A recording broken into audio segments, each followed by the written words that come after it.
그 남자는 피와 먼지로 뒤덮여 있었다. 찢어진 정장, 핏자국이 선명한 얼굴. 그는 마치 거대한 재앙에서 간신히 살아남은 사람처럼 보였다. 차는 연기를 뿜어내며 위태롭게 서 있었고 나는 온몸이 굳은 채 그 광경을 바라보았다. 그 순간 그의 눈과 나의 눈이 마주쳤다. 그의 눈빛은 고통과 두려움으로 가득 차 있었지만 동시에 알 수 없는 간절함이 서려 있었다. 그는 의식이 희미해져 가는 와중에도 나를 향해 손을 내밀며 말했다. 나와의 결혼해줘요.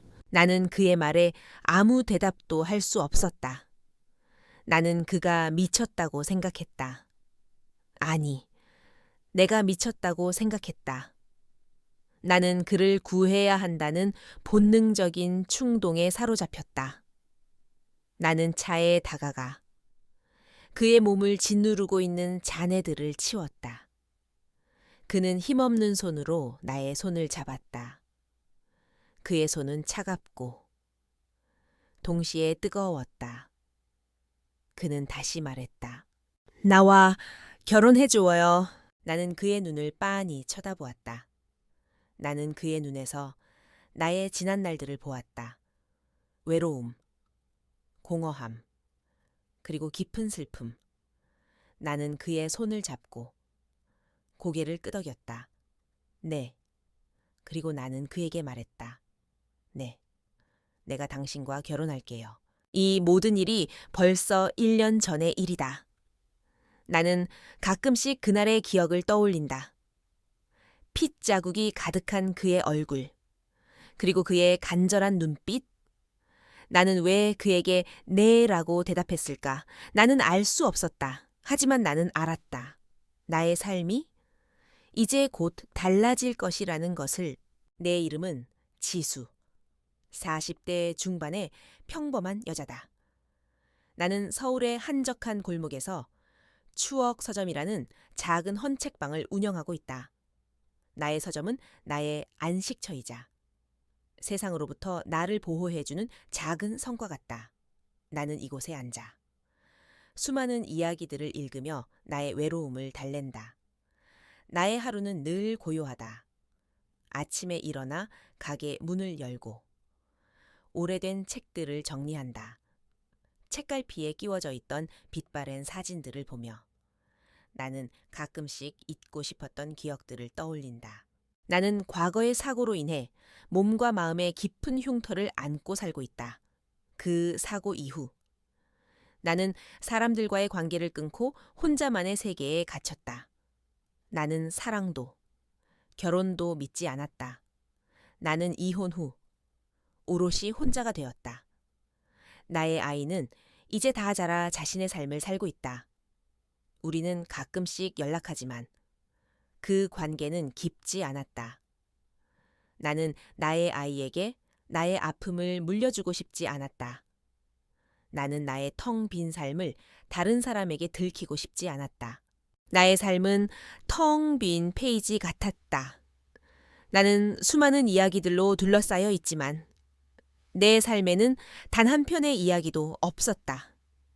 나는 서점의 창가에 앉아 지나가는 사람들을 바라본다.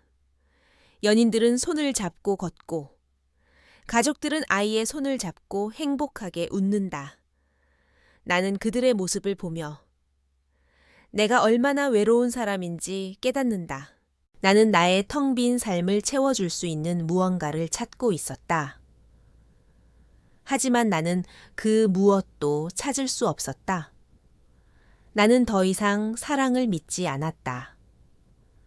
나는 더 이상 행복을 믿지 않았다. 나는 그저 이대로 늙어갈 준비를 하고 있었다. 그러다 문득 나는 그날의 기억을 떠올린다. 핏자국이 가득한 그의 얼굴, 그리고 그의 간절한 눈빛. 나는 왜 그에게 네라고 대답했을까? 나는 알 수 없었다. 하지만 나는 알았다. 나의 삶이 이제 곧 달라질 것이라는 것을. 내 서점은 나의 분신과도 같았다. 오래된 책 냄새와 먼지 냄새가 섞인 공기는 나의 외로움을 감싸주었다. 나는 매일 아침 창문을 열고 빗자루로 먼지를 쓸고 책들을 정리했다. 달코해진 책 표지를 만지고 누군가의 손때가 묻은 종이 질감을 느끼는 것이 나의 유일한 위안이었다. 책갈피에 끼워져 있던 빛바랜 사진들을 보며 나는 가끔씩 잊고 싶었던 기억들을 떠올린다. 과거에 내가 얼마나 생기 넘치고 활기찼는지 나는 창가에 앉아 지나가는 사람들을 관찰했다. 손을 잡고 걸어가는 연인들, 서로에게 기대어 웃는 친구들, 그리고 아이의 손을 잡고 가는 가족들. 나는 그들의 행복한 모습을 보며 내가 얼마나 텅 빈 삶을 살고 있는지를 깨달았다. 그들의 웃음소리는 나에게 따뜻한 위로가 되기보다는 나의 외로움을 더 깊게 파고들었다. 나는 그들의 삶에 끼어들 수 없었고 그저 멀리서 바라보는 것만이 허락된 것 같았다. 나에게도 그런 시절이 있었다. 하지만 그날의 사고 이후 모든 것이 변했다. 나는 사람들로부터 멀어졌다. 나의 아이도 이제는 나를 필요로 하지 않았다. 아이는 자신의 삶을 살아가고 있고 나는 그저 그들의 삶의 짐이 되고 싶지 않았다. 나는 나 자신을 고립시켰다. 나는 서점이라는 나만의 작은 성에 갇혀 세상의 소음으로부터 나를 보호했다. 나의 몸에 남은 흉터들은 나의 선택을 후회하게 만들었다. 그 사고가 없었다면 나는 지금쯤 사랑하는 남편과 아이들, 그리고 행복한 가정을 꾸리고 있었을까? 나는 더 이상 사랑을 믿지 않았다. 나는 더 이상 행복을 믿지 않았다. 나는 그저 이대로 늙어갈 준비를 하고 있었다. 나의 삶은 텅 빈 페이지 같았다. 나는 수많은 이야기들로 둘러싸여 있지만 내 삶에는 단 한 편의 이야기도 없었다. 나의 삶은 마치 잘 짜인 각본처럼 매일 반복되었다. 하지만 그 각본에는 주인공이 없었다. 나는 그저 스쳐 지나가는 단역일 뿐이었다. 가끔씩 나는 그 남자를 떠올린다. 그는 나의 텅 빈 삶에 불쑥 들어와 이해할 수 없는 말을 내뱉고 사라졌다. 나는 그가 누구인지, 왜 나에게 그런 말을 했는지 알 수 없었다. 나는 그저 그날의 기억을 마음속 깊은 곳에 묻어두려 애썼다. 하지만 그의 간절한 눈빛은 자꾸만 나를 찾아와 나를 괴롭혔다. 나는 그가 나의 삶에 어떤 의미를 가져다 줄지 알 수 없었다. 아니, 나는 그가 나의 삶을 더욱 혼란스럽게 만들까봐 두려워했다. 하지만 나는 알았다. 그날의 만남이 나의 텅 빈 삶을 완전히 뒤바꿔 놓을 것이라는 것을. 그날은 여느 때와 다름없는 오후였다. 며칠째 계속되던 비가 잠시 그치고 젖은 아스팔트 위로 옅은 햇살이 내리쬐고 있었다. 나는 서점 문을 닫고 익숙한 골목길을 걸어 집으로 향하고 있었다. 발밑에 무릉덩이가 빛을 반사하며 반짝였다. 평화롭고 고요한 시간이었다. 나는 이대로 나의 하루가 끝나는 것에 익숙해져 있었다. 나의 삶은 매일 똑같았고 나는 그 반복되는 삶 속에서 평온함을 찾고 있었다. 그때였다. 갑자기 쾅 하는 끔찍한 굉음이 내 귀를 찢었다. 소리가 난 곳을 쳐다보니 멀지 않은 교차로에서 거대한 검은색 차 한 대가 도로변의 가로등을 들이받고 옆으로 뒤집혀 있었다. 차 앞부분에서는 검은 연기가 솟아오르고 있었고 유리 파편들은 빗물에 섞여 마치 별가루처럼 반짝였다. 내 몸은 굳어버렸다. 10년 전의 사고가 눈앞에 생생하게 펼쳐지는 것 같았다. 찌그러진 차체, 피냄새, 그리고 나의 비명소리. 나는 그날의 악몽에서 벗어나려 몸부림쳤다. 나의 심장은 미친 듯이 뛰었고 온몸에 소름이 돋았다. 나는 도망치고 싶었다. 이 모든 것을 보지 않은 척 나의 작은 성으로 돌아가고 싶었다. 하지만 나는 그 자리에 멈춰 서 있을 수 없었다. 사람들은 사고 현장을 둘러싸고 웅성거렸지만 아무도 감히 다가가지 못했다. 나는 무언가에 이끌린 듯 사고 현장으로 달려갔다. 사람들이 위험해요 하고 소리쳤지만 나는 그들의 말을 들을 수 없었다. 나의 머릿속에는 오직 한 가지 생각만 가득했다. 구해야 해. 나는 뒤집힌 차에 다가가 운전석 문을 잡았다. 문은 찌그러져 열리지 않았다. 나는 온 힘을 다해 문을 잡아당겼다. 땀이 비 오듯 쏟아졌고 나의 몸에 남아있는 흉터가 욱신거리는 것을 느꼈다. 마침내 문이 열렸고 나는 운전석에 앉아있는 한 남자를 보았다. 그의 얼굴은 피와 먼지로 뒤덮여 있었다. 그는 의식이 희미해져 가는 와중에도 나를 빤히 쳐다보고 있었다. 그의 눈빛은 고통과 두려움으로 가득 차 있었지만 동시에 알 수 없는 간절함이 서려 있었다. 나는 그의 안전벨트를 풀고 그를 조심스럽게 차 밖으로 끌어냈다. 나는 그의 몸을 나의 무릎에 눕혔다. 그의 머리에서는 피가 흐르고 있었다. 나는 나의 외투를 벗어 그의 상처를 지혈했다. 그때 그는 힘없는 손으로 나의 손을 잡았다. 그의 손은 차갑고 동시에 뜨거웠다. 그는 나의 눈을 빤히 쳐다보며 말했다. 그의 목소리는 갈라졌지만 또렷하게 들렸다. 나와 결혼해줘요. 나는 그의 말에 아무 대답도 할 수 없었다. 나는 그가 미쳤다고 생각했다. 아니, 내가 미쳤다고 생각했다. 나는 그를 구해야 한다는 본능적인 충동에 사로잡혔다. 나는 그의 눈에서 나의 지난 날들을 보았다. 외로움, 공허함, 그리고 깊은 슬픔. 그의 말은 황당했지만 나의 심장은 묘하게 울렸다. 나는 고개를 끄덕였다. 나의 마음속 깊은 곳에서 나는 그가 나와 같은 사람이라는 것을 직감했다. 네, 나는 그에게 말했다. 네, 내가 당신과 결혼할게요. 내가 왜 그랬을까? 나는 그날의 사고 현장을 떠나면서도 계속해서 나 자신에게 물었다. 내가 대체 왜 그에게 네라고 대답했을까? 그날 밤 나는 한숨도 자지 못했다. 그의 핏자국이 선명한 얼굴과 간절한 눈빛이 자꾸만 나의 눈앞에 아른거렸다. 그는 누구였을까? 왜 내게 그런 말을 했을까? 나는 답을 찾을 수 없었다. 나는 나를 구한 그를 통해 나를 구원받았다는 생각에 미쳤다고 생각했다. 다음 날 나는 그의 상태가 궁금해 병원을 찾았다.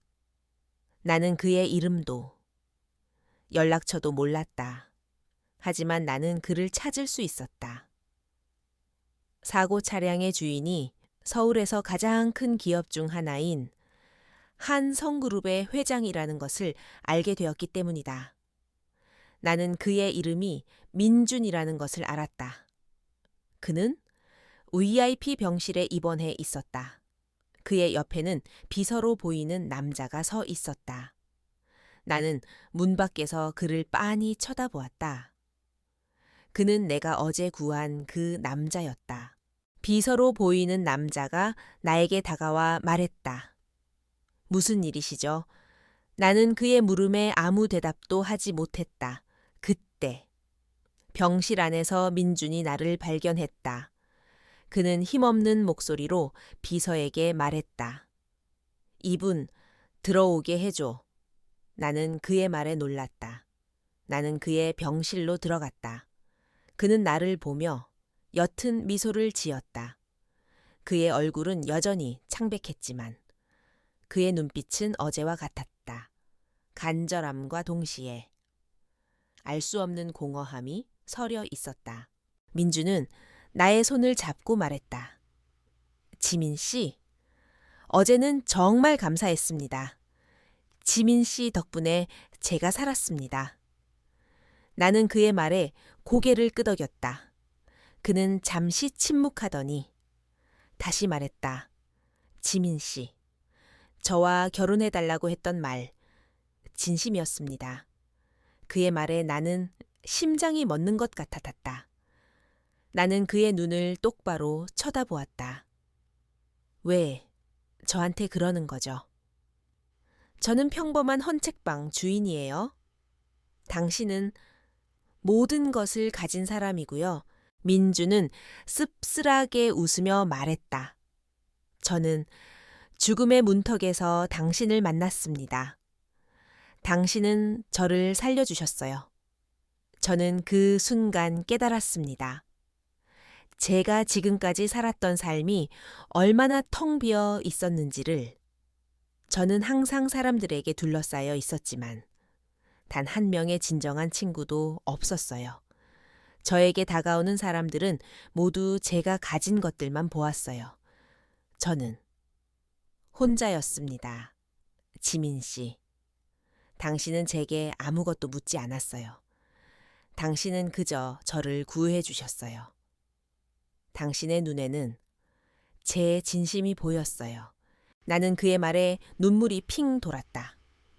나는 그에게 나의 이야기를 털어놓았다. 이혼 후의 삶, 그리고 나의 몸과 마음에 새겨진 흉터들. 나는 그에게 모든 것을 솔직하게 털어놓았다. 그는 나의 이야기를 조용히 들어주었다. 그의 눈에는 동질감이 서려 있었다. 그는 나의 가장 깊은 아픔을 이해해 주었다. 나는 그를 통해 내가 오랫동안 짊어지고 있던 외로움을 조금씩 내려놓을 수 있었다.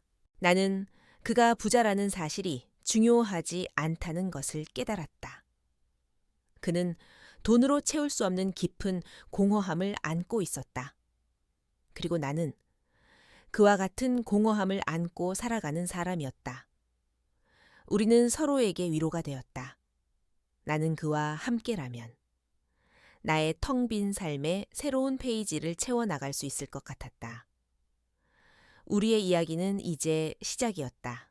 민주는 빠르게 회복했다. 나는 매일 그의 병원을 찾았고 우리는 함께 시간을 보냈다. 그는 나의 헌책방에서 가져다 준 오래된 책들을 읽었고 나는 그런 그에게 커피를 타주었다. 우리는 병원 침대에 앉아 책을 읽고 창밖을 보며 이야기를 나눴다. 그는 내가 가져다 준 헌책을 읽으며 웃었고 나는 그런 그를 보며 행복했다. 그의 웃음소리는 내게 가장 큰 위로가 되었다. 우리의 대화는 점점 더 깊어졌다. 그는 나에게 자신의 삶에 대해 솔직하게 이야기했다. 그는 모든 것을 가졌지만 단 한 번도 행복한 적이 없었다고 말했다. 그는 항상 사람들에게 둘러싸여 있었지만 그 관계들은 모두 계산적이고 피상적인 것이었다. 그는 진정한 자신을 숨기고 CEO라는 가면을 쓴 채 살아야 했다. 나는 그의 깊은 공허함을 이해할 수 있었다. 나는 그가 나처럼 외로움에 몸부림치는 한 사람이라는 것을 알았다. 민준이 퇴원한 날, 그는 나의 서점으로 찾아왔다. 비 내리는 오후, 서점 안은 고요했다. 오래된 책 냄새와 커피 향이 섞여 묘한 평온함을 주었다. 그는 서점 문을 열고 들어와 나에게 다가왔다. 그의 손에는 작은 꽃다발이 들려 있었다. 화려한 장미가 아닌 들꽃처럼 소박한 꽃다발이었다. 그는 나의 손을 잡고 말했다. 그의 눈빛은 흔들림이 없었다. 지수 씨, 당신은 그날 저의 목숨을 살려주셨어요. 하지만 당신은 저의 영혼도 구해주셨습니다. 저는 당신을 처음 봤을 때 당신의 눈에서 저와 같은 외로움을 보았습니다. 저는 당신이 보여준 용기와 따뜻한 마음에 사랑에 빠졌습니다. 저는 당신의 이름도, 나이도, 직업도 몰랐어요. 하지만 저는 당신과 함께라면 제가 잃어버렸던 모든 것을 되찾을 수 있을 것 같았어요. 나는 그의 말에 눈물을 흘렸다. 그는 나에게 말했다. 저는 당신에게 화려한 결혼식도, 값비싼 반지나 드레스도 해줄 수 있습니다. 하지만 저는 그 모든 것보다 더 가치 있는 것을 드리고 싶습니다. 바로 저의 진심입니다. 그는 나의 손을 잡고 무릎을 꿇었다. 그의 눈에는 눈물이 가득했다. 저와 결혼해 주시겠어요? 나는 망설이지 않았다. 나는 그의 눈에서 나의 모든 것을 보았다. 나의 외로움, 나의 상처, 그리고 나의 희망.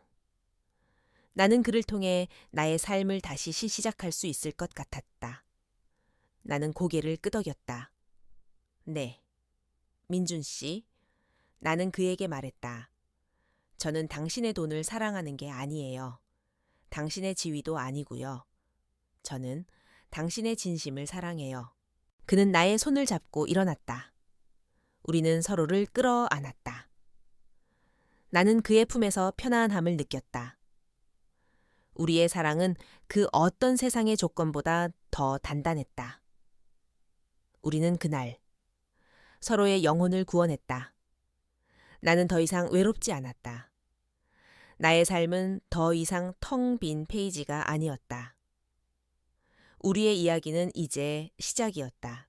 우리는 그렇게 서로의 마음을 확인하고 행복한 나날을 보냈다.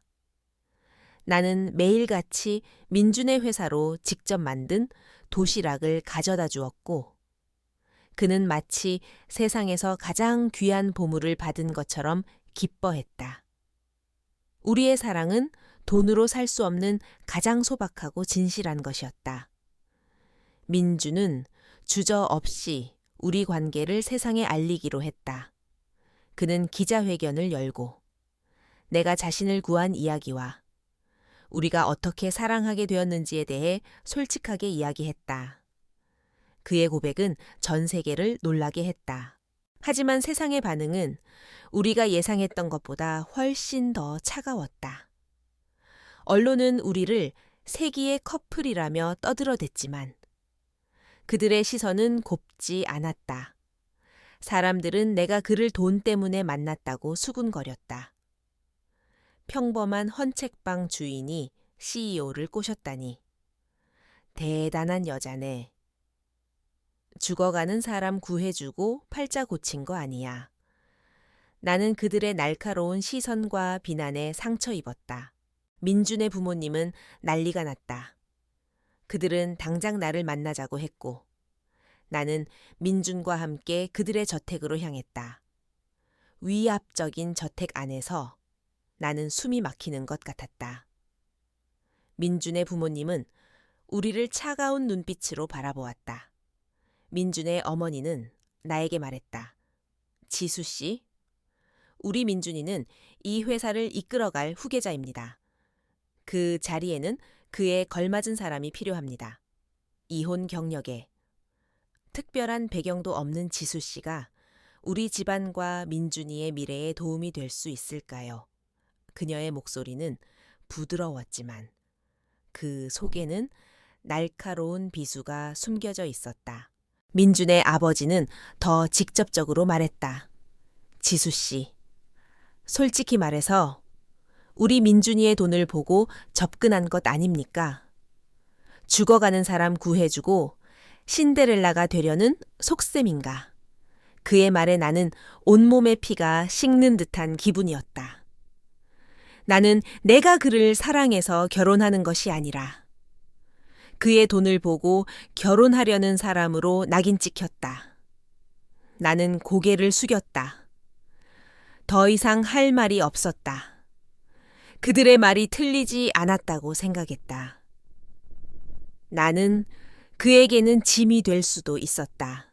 아버지, 지수 씨는 제가 누구인지, 제가 얼마나 가졌는지 전혀 몰랐습니다. 그때 민준이 내 손을 잡고 말했다. 그의 손은 따뜻하고 단단했다. 그녀는 저를 구한 것이지 저의 돈을 구한 것이 아닙니다. 그녀가 저를 구해주지 않았다면 저는 지금 이 자리에 없었을 겁니다. 민주는 그의 부모님을 똑바로 쳐다보며 말했다. 저는 지수 씨가 아니면 결혼하지 않을 겁니다. 만약 지수 씨와의 결혼을 반대하신다면 저는 이 모든 것을 포기하겠습니다. 민준의 말에 그의 부모님은 충격에 빠졌다. 그들은 민준이 이렇게까지 단호하게 나올 줄은 몰랐을 것이다. 하지만 민준의 눈빛은 흔들림이 없었다. 그는 진심이었다. 나는 그날 민준을 통해 용기를 얻었다. 나는 더 이상 숨고 싶지 않았다. 나는 그를 위해 싸울 준비가 되어 있었다. 나는 민준의 손을 잡고 그들의 저택을 나왔다. 우리의 사랑은 이제 둘만의 문제가 아니었다. 세상의 모든 편견과 싸워야 하는 전쟁이었다. 하지만 나는 두렵지 않았다. 나는 그와 함께라면 어떤 시련도 이겨낼 수 있을 것 같았다. 나의 삶은 이제 막 진짜 이야기를 시작하려 하고 있었다. 민준의 부모님을 뵙고 돌아온 후 우리는 며칠 동안 아무 말도 하지 않았다. 침묵은 길었지만 우리의 사랑은 더욱 깊어졌다. 우리는 서로에게 더 깊은 신뢰와 확신을 얻었다. 나는 이제 더 이상 그에게 짐이 될까 두려워하지 않았다. 민주는 나에게 말했다. 지수 씨, 이제는 우리가 싸울 차례입니다. 나는 우리 사랑을 세상에 증명하고 싶어요. 그리고 우리를 반대하는 사람들에게 보여주고 싶어요. 우리의 사랑이 얼마나 진실한지 그의 말에 나는 고개를 끄덕였다. 나는 그를 위해 그리고 우리를 위해 싸울 준비가 되어 있었다.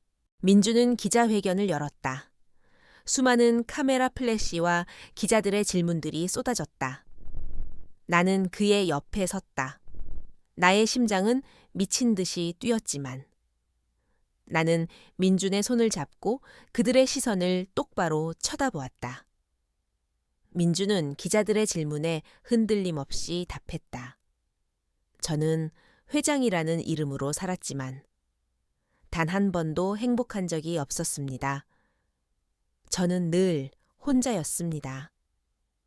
저에게 다가오는 모든 사람들은 제가 가진 것들에만 관심이 있었어요. 저는 제 진짜 모습을 사랑해줄 사람을 찾고 싶었습니다. 그의 목소리는 낮고 차분했지만 그 속에는 깊은 진심이 담겨 있었다. 하지만 지수 씨를 만난 후 저는 처음으로 제가 누구인지 그리고 무엇을 위해 살아야 하는지 알게 되었습니다. 그녀는 제가 누구인지 제가 얼마나 가졌는지 전혀 개의치 않았습니다. 그녀는 그저 저를 구해 주었습니다. 그는 내가 자신을 구한 이야기를 자세하게 말했다. 그날 그녀는 저의 목숨을 살려주었습니다. 하지만 그녀는 저의 영혼도 구해 주었습니다. 저는 그녀를 통해 진정한 사랑을 찾았습니다.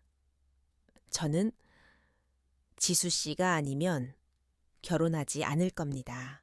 민준의 고백에 기자들은 술렁거렸다. 그때 한 기자가 나에게 질문했다. 지수 씨, 당신이 그의 돈을 보고 접근했다는 비난에 대해 어떻게 생각하십니까? 나는 떨리는 목소리로 기자들 앞에 섰다. 저는 제가 그의 돈을 보고 접근했다는 비난을 받았습니다. 하지만 저는 그를 처음 만났을 때 그가 회장인지도 몰랐습니다. 저는 그저 사고 현장에서 사람을 구하고 싶었을 뿐입니다. 나는 나의 셔츠 소매를 걷어 올렸다. 나의 팔에는 10년 전 사고로 생긴 끔찍한 흉터가 있었다. 저는 이 흉터를 숨기며 살아왔습니다. 저는 이 흉터가 저의 약점이라고 생각했습니다. 하지만 저는 이 흉터 덕분에 그를 구할 수 있었습니다. 사고 현장에서 도망치고 싶었지만 저는 이 흉터를 보며 용기를 냈습니다. 저의 용기는 이 흉터에서 나왔습니다. 저는 이 흉터 덕분에 사랑을 찾았습니다. 나의 목소리는 점점 더 단호해졌다. 저는 그를 사랑합니다. 그의 돈이 아니라 그의 진심을요. 나의 고백에 기자들은 침묵했다. 그들은 나의 흉터와 눈물을 보며 우리의 사랑이 얼마나 진실한지 깨달았다. 우리는 그날 세상의 모든 편견과 싸워 승리했다. 우리의 사랑은 이제 둘만의 이야기가 아니었다. 수많은 사람들에게 희망을 주는 이야기가 되었다. 나는 민준의 손을 잡았다. 그는 나의 손을 꽉 잡았다. 우리는 서로를 보며 미소 지었다. 우리는 이제 더 이상 외롭지 않았다. 우리의 사랑은 가장 큰 시련을 이겨냈다. 기자회견 후 세상의 시선이 달라지기 시작했다. 사람들은 우리의 사랑을 기적이라고 불렀다. 내가 운영하는 작은 서점에는 따뜻한 응원의 메시지가 담긴 쪽지들이 쌓였다. 두 분의 사랑을 응원합니다. 용기를 주셔서 감사합니다. 나는 그들의 따뜻한 마음에 눈물을 흘렸다. 나의 서점은 더 이상 나의 외로움을 감추는 공간이 아니었다. 우리의 사랑을 응원하는 사람들의 온기로 가득 찬 소중한 공간이 되었다. 민준의 부모님은 여전히 우리에게 연락하지 않았다. 하지만 민준은 어머니의 눈빛이 전과 같지 않았다고 했다. 어머니는 늘 저의 행복을 바라셨어요. 지수 씨의 진심을 보셨을 거예요. 그의 말은 내게 작은 희망을 주었다. 며칠 후 민준의 어머니에게서 전화가 왔다. 그녀의 목소리는 차가웠지만 그 속에는 진심이 담겨 있었다. 지수 씨, 우리 민준이 요즘 정말 행복해 보여요. 나는 그녀의 말에 눈물이 핑 돌았다. 어머님, 저도 민준 씨 덕분에 행복합니다. 나는 그녀에게 말했다. 그녀는 잠시 침묵하더니 내일 서점에 들러도 될까요? 라고 물었다. 나는 기꺼이 그녀를 맞이했다. 다음 날 그녀는 나의 서점을 찾아왔다.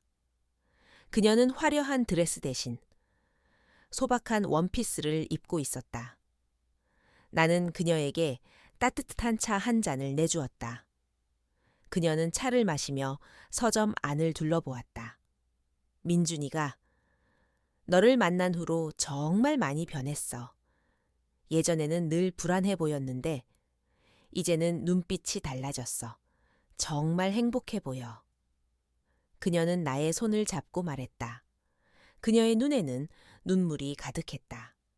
나는 내 아들이 불행해지는 것을 원하지 않았어.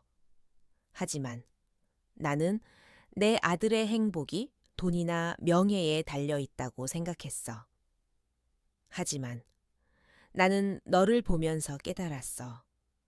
진정한 행복은 바로 너라는 것을. 나는 네가 우리 아들을 구원해줬다고 생각해. 나는 그녀의 말에 오랫동안 참아왔던 눈물을 쏟아냈다. 그녀는 나를 따뜻하게 안아주었다. 그녀는 더 이상 나를 차가운 눈으로 바라보지 않았다. 그녀는 나를 며느리로, 그리고 한 사람으로서 인정해 주었다. 민준의 아버지는 며칠 후에야 우리를 찾아왔다. 그는 아무 말 없이 나에게 고개를 끄덕였다. 그것은 그의 방식대로 우리를 인정한 것이었다. 그는 민준에게 말했다. 아들아, 이제 너의 행복을 위해 살아라.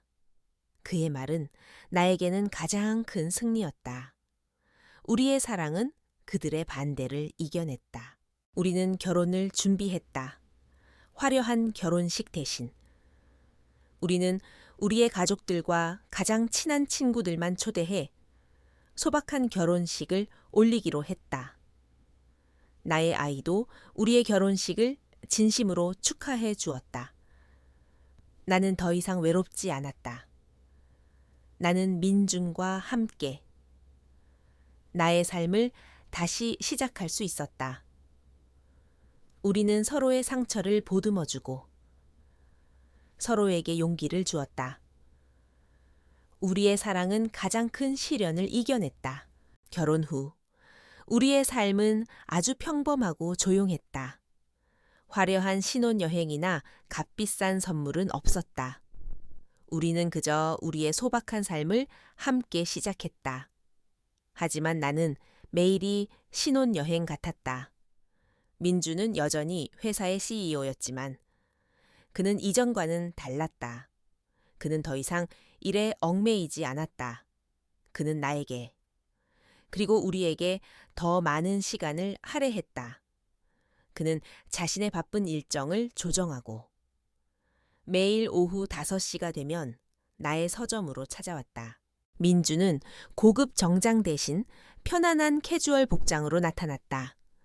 그는 나의 서점 한 구석에 앉아 책을 읽거나 찾아오는 손님들과 이야기를 나누기도 했다. 그는 더 이상 외로운 섬이 아니었다. 그는 나의 삶에 들어와 나의 작은 세계를 그의 온기로 채워주었다. 나는 그런 그의 모습을 보며 행복했다. 그의 미소는 내가 본 그 어떤 화려한 풍경보다 아름다웠다. 우리는 함께 서점의 책들을 정리하고 함께 요리하고 함께 산책을 했다. 나는 그의 손을 잡고 걷는 그 순간이 세상에서 가장 행복했다. 나는 나의 삶이 더 이상 텅 빈 페이지가 아니라는 것을 깨달았다. 나의 삶은 민준으로 인해 새로운 이야기로 가득 채워졌다. 나는 그에게 나의 모든 것을 보여주었다. 나의 과거의 아픔, 그리고 몸에 남은 흉터들까지. 그는 나의 모든 것을 사랑해 주었다. 나의 흉터는 더 이상 나의 약점이 아니었다. 그것은 우리의 사랑이 시작된 이유였다. 민주는 나에게 말했다. 지수 씨, 당신은 그날 저의 목숨을 살려주셨어요. 하지만 당신은 저의 영혼도 구원해 주셨습니다. 저는 당신을 통해 제가 잃어버렸던 삶의 의미를 찾았습니다. 저는 당신과 함께라면 그 어떤 것도 두렵지 않아요. 그의 말은 나에게 큰 위로가 되었다. 나는 그를 통해 나의 외로움을 이겨냈다. 우리는 우리의 결혼이 세상의 편견과 싸워 얻어낸 승리라는 것을 알고 있었다. 하지만 우리는 그 승리에 취하지 않았다. 우리는 그저 서로의 옆에 있는 것에 감사하며 하루하루를 소중하게 살아갔다. 우리의 사랑은 돈이나 조건보다 더 단단하고 깊었다. 우리는 서로에게 가장 큰 축복이었다. 나의 서점은 더 이상 나의 피난처가 아니었다. 그것은 우리의 사랑이 피어난 곳이었다. 나는 나의 흉터를 더 이상 숨기지 않았다. 나는 나의 삶을 더 이상 숨기지 않았다. 나는 내가 가진 모든 것을 온전히 사랑하게 되었다. 나는 그와 함께라면 나의 남은 생을 행복하게 살아갈 수 있을 것 같았다. 나의 이야기는 여기서 끝이 난다. 더 이상 거창한 사건도 극적인 반전도 없다. 그저 평범한 두 사람이 함께 늙어가는 이야기? 하지만 나는 이 평범함 속에서 가장 큰 행복을 찾았다.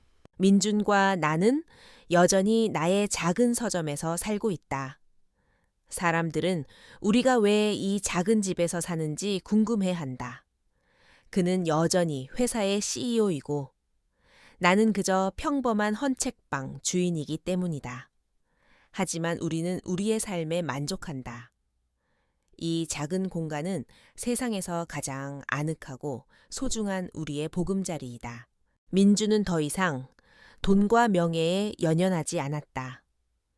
그는 매일 아침 내가 직접 내려준 커피를 마시며 미소 짓고 내가 만든 소박한 아침 식사를 가장 맛있게 먹는다. 그는 이전의 삶이 얼마나 공허했는지 깨달았다고 말했다. 돈과 명예는 그를 잠시 행복하게 해주었을지 모르지만 진정한 만족감은 주지 못했다. 하지만 나와 함께하는 삶은 다르다. 그는 매일 아침 잠에서 깨어나 나의 얼굴을 보는 것이 가장 큰 행복이라고 말했다. 나는 가끔씩 그에게 물어본다. 민준 씨, 저와 결혼한 것을 후회하지 않으세요? 저는 가진 것도 없고 나이도 많은데요. 그러면 그는 항상 이렇게 대답한다. 지수 씨, 나는 후회하지 않아요.